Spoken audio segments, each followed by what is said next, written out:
सोलापूर जिल्ह्यामध्ये 31 तारीखपासून मोठा पूर आलेला आहे।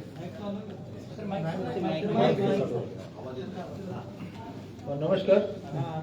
सोलापूर जिल्ह्यामध्ये 31 तारीखपासून मोठा पूर आलेला आहे।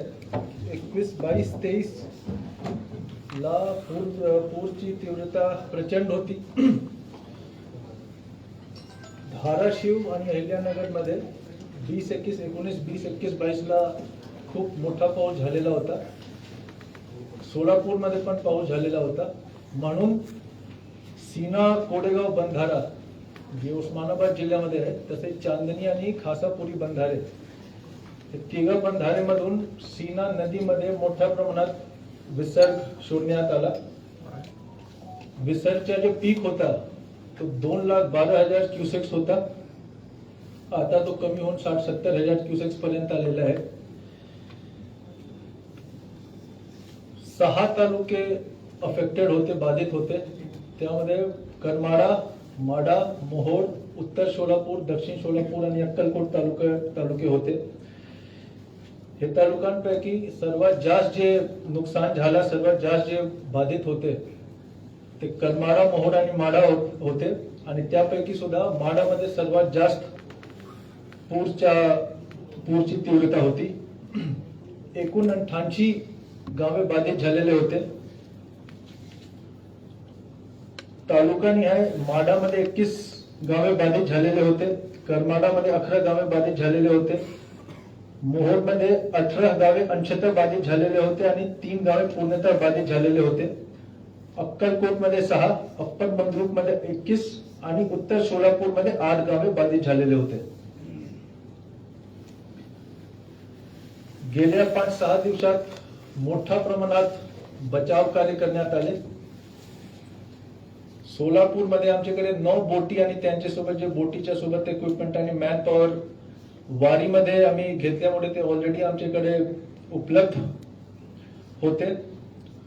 त्याशिवाय 21 तारीखला कोल्हापूरतील 3 बोट्स आणि टीम, सांगलीतून 2, लातूरतून 1, पुणेतून 2 एवढे बोट्स आणि बोट्सचे सोबत जे मॅन पॉवर अटॅच असते तो आम्ही घेऊन घेतला होता। एनडीआरएफ ची 2 तुकडी आम्ही बोलवली। प्रत्येक एनडीआरएफ टीम मध्ये 4 बोट्स असतात। तर हे सगळे मिळून पूर्ण जिल्ह्यामध्ये 25 बोट आणि त्यांच्यासोबत 180 मॅन पॉवर आमच्या सोबत होता। माढामध्ये जे सर्वात जास्त जे गाव प्रभावित होते ते कव्हे बंधारेचे खालच्या भागाचे गावे होते। त्यामध्ये तांदूरवाडी, महेशगाव, केवड, मुंगशी, सुलतानपूर, दारफड, राहुलनगर, सुलतानपूर आणि राहुलनगर एकच आहे, निमगाव असे सारखे सगळे गावे होते। त्यामध्ये दारफड आणि सुलतानपूर मध्ये सिच्युएशन थोडी क्रिटिकल झाली होती। दारफड मध्ये 22 तारीखला आम्ही एनडीआरएफ ला पाठवला होता, पण नदीचा प्रवाह, पूरचा प्रवाह एवढा जास्त होता की त्यांनी वारंवार प्रयत्न केला, पण ते यशस्वी होऊ शकले नाही। आणि पूरचा प्रवाह जास्त असल्यामुळे मला पण वाटलं की खूप जास्त धोका आहे, म्हणून ते रेस्क्यू ऑपरेशन आम्ही थांबवला। आणि 23 तारीखला सकाळी 7 वाजता आर्मीला मी पत्र लिहिला। त्यांचे जे मेजर जनरल साहेब आहेत, कर्नल आहेत, त्यांच्याशी माझं बोलणं झालं आणि आम्ही एअरलिफ्टसाठी विनंती केली। आर्मीने 23 तारीखला 8 लोकांना, दारफडमधून 8 लोकांना 23 तारीखला एअरलिफ्ट केला, संध्याकाळी 4-4:30 जवळपास। पण फ्लाइंग कंडिशन्स बरोबर नसल्यामुळे बाकी जे 20 लोक त्या ठिकाणी होते त्यांना ते एअरलिफ्ट करू शकले नाही। त्याने बरेच प्रयास केले पण तो झाला नाही, फ्लाइंग कंडिशन त्याप्रमाणे नव्हते।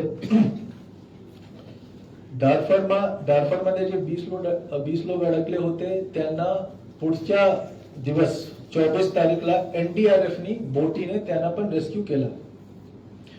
सुलतानपूरमध्ये 23 तारीखला सकाळी एनडीआरएफनी जे लोक सुलतानपूरमध्ये, राहुलनगरमध्ये जे फसले होते, अडकलेले होते, त्यांना काढण्याचा प्रयत्न केला, पण त्यामध्ये सुद्धा पूरचा प्रवाह खूप जास्त असल्यामुळे आणि अंधार असल्यामुळे ते रेस्क्यू होऊ शकले नाही। त्याच दिवशी आम्ही अजून एक विनंती केली आर्मीला। मी मेजर जनरल साहेब जे जनरल हेडक्वार्टरचे इंचार्ज आहेत त्यांना मी पत्र लिहिलं, त्यांच्याशी बोललो आणि आर्मीचा एक कॉलम आम्ही मागून घेतला. आर्मीचा एक ऍडव्हान्स कॉलम जवळपास 40 त्यामध्ये जवान होते. मेजर त्यांचे एक मेजर त्यांचे हेड होते आणि ते लोकांनी 23 तारीखला ते सुलतानपूर पोहोचले. 23 तारीखला त्यांनी एक मुआवना घेतला आणि 24 तारीखला सकाळी आर्मीने जाऊन सुलतानपूरतून ते सगळे लोकांना बाहेर काढलं. जवळपास 150-200 लोकांना त्यांनी बाहेर काढला. जे बाकीचे आतमध्ये होते त्यांनी सांगितलं की आमचे जे घरी आहे ते उंची भागावर आहेत, आम्हाला कुठल्या प्रकारचा धोका नाही आहे. जवळपास 150-200 लोकांना आर्मीने सुलतानपूरमध्ये 24 तारीखला काढला. तसेच वकावमध्ये 23 तारीखला एनडीआरएफनी 59 लोकांना काढला. त्यानंतर पुन्हा 24 तारीखला बाकी जे 90 लोक होते त्यांना एनडीआरएफ ची तुकडीने बाहेर काढला. केवळमध्ये एनडीआरएफने बरेच लोकांना बाहेर काढला पाण्यातून.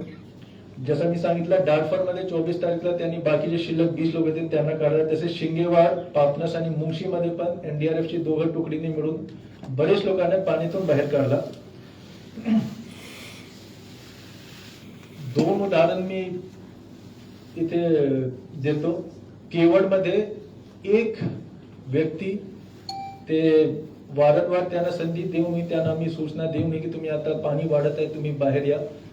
कुठल्या कारणामुळे ते ऐकले नाही आणि त्यानंतर ते अडकलेले होते. पाणीचा स्तर वाढत होता. एनडीआरएफने त्या ठिकाणी 12 तास प्रयत्न करून त्यांना शेवटी बाहेर काढला.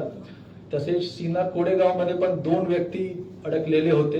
तिथे 8 तास पूर्ण रात्र प्रयत्न करून 24 तारीखला सकाळी 6 वाजता त्यांना हे दोघांना सुखरूप बाहेर करण्यात आलेलं होतं. एनडीआरएफ आणि आर्मीच्या मी खरंच खूप धन्यवाद देतो, कारण त्यांच्या सहकार्यामुळेच एकही व्यक्ती पुरामुळे त्यांची एकही व्यक्तीची मृत्यू झाली नाही. पुरामध्ये कोणीही एकही व्यक्ती पण वाहून गेलेले नाही. जवळपास हे 3-4 दिवसात 4002 लोकांना जे पाणीमध्ये अडकलेले होते त्यांना बाहेर करण्यात आलेले आहे. त्यापैकी 3342 लोक फक्त माढा तालुक्यामध्ये ते लोक पाणीमध्ये अडकलेले होते आणि त्यांना मी बाहेर काढला. जे लोकांना मी बाहेर काढला किंवा जे लोक स्वतः त्यांचे घरातून बाहेर पडले होते त्यांच्यासाठी आम्ही 72 शेल्टर होम्स, तात्पुरती शेल्टर होम शाळामध्ये, मंदिरमध्ये, मंगल कार्यालयामध्ये आम्ही सुरू केलेले आहे. त्यामध्ये 22 सप्टेंबरला 3387 लोक होते. 23 सप्टेंबरला 4449 लोक होते. 24 सप्टेंबरला 5304 लोक होते आणि 25 सप्टेंबरला पूरची तीव्रता कमी झाल्यामुळे, पाणी खाली गेल्यामुळे 25 तारीखला 2534 लोक होते. आता ही जी संख्या आहे ते कमी जास्त होत राहील. शेल्टर होम मध्ये आम्ही सगळ्या प्रकारची सोयी सुविधा त्या ठिकाणी उपलब्ध केलेली आहे. जे ग्रामस्थ आहेत, गावकरी आहेत, बरेच ठिकाणी त्यांनी स्वतः लोकांना सगळे प्रकारचे फूड, वॉटर, जेवण, पाणी, मेडिसिन किट्स त्यांनी हे केलं आहे. मेडिसिन किट्स जिल्हा परिषदच्या जे आरोग्य विभाग आहे त्यांच्या मार्फत पुरवठा करण्यात आलेला आहे. प्रत्येक शेल्टर होम साठी आम्ही एक नोडल टीम तयार केला होता. एक नोडल ऑफिसरच्या खाली, सर्कल ऑफिसर किंवा नायब तहसीलदारच्या खाली आम्ही टीम तयार केला होता. एएनएम किंवा आशा वर्कर, किमान एक एएनएम किंवा एक आशा वर्कर प्रत्येक शेल्टर होम मध्ये आम्ही नियुक्त केलेला होता. ड्रिंकिंग वॉटरच्या जार असो किंवा जेवण असो, हे सगळे कंबल, ब्लँकेट हे सगळे आम्ही त्या ठिकाणी पुरवठा केलेला होता. आता कुठल्याही आपत्तीचे 2-3 प्रकारचे स्टेजेस असतात. पहिला जे स्टेज असतो ते बचाव कार्य असतो, तो बऱ्यापैकी आता संपलेला आहे. आता जो दुसरा भाग आहे त्याला मी रिलीफ म्हणतो. त्यांना जेवण देणे, चारा पोहोचवणे, त्यांचे गावचे साफसफाई करणे, आरोग्याची सगळी काळजी घेणे. पण यामध्ये आता मी रिलीफच्या स्टेजवर जाणार होतो. पण यामध्ये असा एक अपडेट आहे की उद्या आणि परवा सोलापूर जिल्ह्यामध्ये हेवी रेनफॉलचा फोरकास्ट आहे. धाराशिव मध्ये ऑरेंज अलर्ट आहे उद्या आणि परवा, म्हणजे की व्हेरी हेवी रेनफॉलचा फोरकास्ट आहे. आणि अहिल्यानगर मध्ये पण उद्या आणि परवा हेवी रेनफॉलचा फोरकास्ट आहे. आता धाराशिवच्या ज्या पाणी आहे परंडा तालुक्यामध्ये स्पेशली, ते सीना मधून आमचे जिल्ह्यामध्ये येत असते. आणि अहिल्यानगरमध्ये सीना निमगाव बंधारामधून ते करमाडामध्ये पाणी येते. तर म्हणून आता एक शक्यता आहे की पुन्हा एक पूर परिस्थिती सारखं निर्माण होण्याची शक्यता आहे, विशेषतः करमाडा, माडा आणि मोहोळ तालुक्यामध्ये. त्यासाठी सोलापूरचे सर्व जे नागरिक आहेत, विशेषतः हे जे 6 तालुके आहेत, माडा, करमाडा, मोहोळ, उत्तर सोलापूर, दक्षिण सोलापूर आणि अक्कलकोट, त्यांना माझी विनंती आहे, जिल्हाधिकारी म्हणून माझे आव्हान आहे की जेव्हा स्थानिक प्रशासन, महसूल प्रशासन असो किंवा पोलीस प्रशासन असो, जेव्हा स्थानिक प्रशासन आपल्याला आव्हान करते की आपण आपल्या घरातून बाहेर यावे, इव्हॅक्युएशन साठी आव्हान करते, कृपया त्यांची मदत करावी. आपल्या सुरक्षिततेसाठीच आम्ही हे आव्हान करतो आणि आपल्याला बाहेर काढतो. मी अगोदरच सांगितलं होता की 4,002 लोकांना मी बाहेर काढला होता. त्यामध्ये बरेच लोकांना आम्ही जवळपास 800-2,000 लोकांना आम्ही बोटीने काढला. 2,000 चे जवळपास जे लोक होते ते स्वतः त्यांनी आमची टीम गेली आणि त्यांना पायीने आम्ही पाणीतून बाहेर काढला. मी 2 उदाहरण दिला होता, सीना कोडेगाव मध्ये, आष्टी कोडेगाव मध्ये, मोहोळ तालुक्यामध्ये, जिथे 2 लोकांना 3 वेळी तिथे बोट गेली आणि आम्ही 3 वेळी त्यांना, जे टीम होती त्यांना आम्ही विनंती केली की तुम्ही बाहेर या, आणि आता पाणीचं स्तर वाढणार आहे. आमच्याकडे मेसेज इरिगेशन विभाग चाललेला आहे, पण ते गेले नाही. आणि शेवटी नंतर आम्हाला 8 तास तिथे एनडीआरएफचे जे जवान होते त्यांना अंधारमध्ये सकाळी 6 वाजता त्यांना ते लोक बाहेर काढू शकले. 12 वाजता, 3 वाजता, 4 वाजता माझी आणि तहसीलदारची फोनवर बोलणं झालं होतं की आता त्यांना बाहेर काढू शकतो किंवा नाही काढू शकतो किंवा नाही. शेवटची ते 6-7 वाजता आम्ही काढू शकलो. फक्त 2 लोकांसाठी एक पूर्ण टीमची एवढा वेळ गेला आणि त्यांचे जे जीव आहे तो पण धोक्यात होता त्यावेळी. तसेच केवळमध्ये वारंवार विनंती केल्यानंतरही जे व्यक्ती होते ते बाहेर आले नाही आणि त्यानंतर 12 तासचे ऑपरेशन रात्रभर करावे लागला. त्यानंतर जवळपास त्यामध्ये 15 लोक इन्व्हॉल्व होते त्या ऑपरेशन मध्ये आणि त्या 12 तासच्या ऑपरेशनच्या नंतर एक व्यक्तीला आम्ही बाहेर काढू शकलो.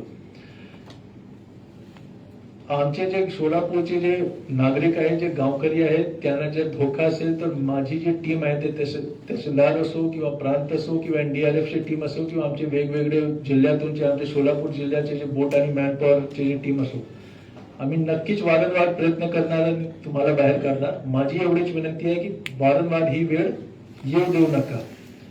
ते इव्हॅक्युएशन साठी जेव्हा आपल्याला स्थानिक प्रशासन विनंती करेल त्यांची मदत करावी, हीच माझी आव्हान आहे.